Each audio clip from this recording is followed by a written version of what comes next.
ধোয়া ওঠা এক হাঁড়ি চিকেন বিরিয়ানি দেখতে কি ইয়াম্মি লাগছে তাই না? চলেন দেখে আসি কিভাবে রান্নাটা করছি। তেলের মধ্যে অনেকগুলো পেঁয়াজ দিয়ে সেটাকে একটু হালকা ব্রাউন করে নিয়ে মশলাটা দিয়ে দিয়েছি। তারপর এক এক করে মরিচের গুঁড়া, লবণ, আদা, রসুন, জিরে সব পেস্ট করে দিয়েছি। আর হ্যাঁ, সবচেয়ে মোস্ট ইম্পর্টেন্ট যে পার্টটা হচ্ছে আমি জয়ফল জয়ত্রী বেটে সেটাকে অ্যাড করে দিয়েছি। বিরিয়ানি যেহেতু রান্না করব, এক্সট্রা মশলা ছাড়া তো সেই বিরিয়ানির ফ্লেভারটাই আসবে না। আর এখানে মশলাটা ভালোভাবে কষিয়ে চিকেন দিয়ে দিয়েছি, সঙ্গে 2-3টা আলুও পিস করে কেটে দিয়েছি যাতে একসঙ্গেই দুইটা ভালোভাবে কুক হয়ে যায়। দেখতে পাচ্ছেন চিকেন থেকে অনেকগুলো পানি বের হয়ে গিয়েছে। সেই পানির মধ্যেই আস্তে ধীরে আমি কষিয়ে নেব। আবার একটু কষানো হলে ঢাকনা দিয়ে দিব। ঢাকনা তুলে আবার একটু কষাতে শুরু করব। আমি তো মাংসটা কষাতে কষাতে একদম সিদ্ধ করে ফেলেছিলাম। আর শেষে দিয়ে দিব 1 গ্লাস গরম দুধ। আমি বিরিয়ানিতে একবারই দুধটা অ্যাড না করে চিকেনেই দুধটা অ্যাড করে দিয়েছি।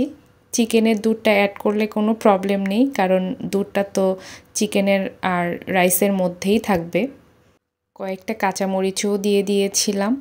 ভালোভাবে নেড়েচেড়ে একটু টেনে আসলেই আলু বখরা অ্যাড করে দিয়েছি। আমার কাছে খুব কম পরিমাণে ছিল। আর রাইসটা অ্যাড করে দিব।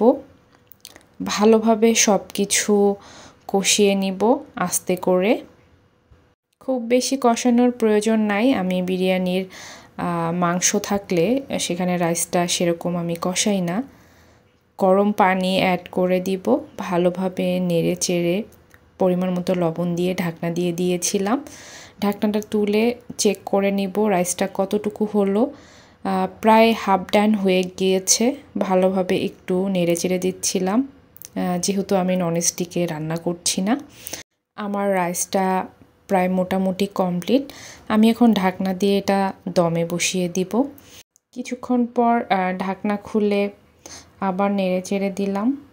আমার বিরিয়ানিটা একদম কমপ্লিট। খুব সুন্দর আর সফট হয়েছিল দেখতে। বিরিয়ানি রান্না শেষ। আমি ঢাকনা দিয়ে আরও কিছুক্ষণ দমে বসিয়ে দিব। আর বিরিয়ানির সঙ্গে খাওয়ার জন্য একটু বেগুন ভাজা করে নিচ্ছি। তো তেলের মধ্যে বেগুন ছেড়ে দিলাম, আর বেগুন ভাজাটাও আমার আস্তে আস্তে হয়ে গেল, আমি কমপ্লিট করে নিয়েছি। অ্যান্ড ফাইনালি খাওয়ার পালা। বেড়ে নিচ্ছিলাম বিরিয়ানি, সাথে বেগুন ভাজা আর আমার করা বড়ইয়ের আচার। আর কোক ছাড়া তো বিরিয়ানি একদমই ইনকমপ্লিট। তো এই ছিল আজকের রান্না। কেমন হলো অবশ্যই জানাবেন।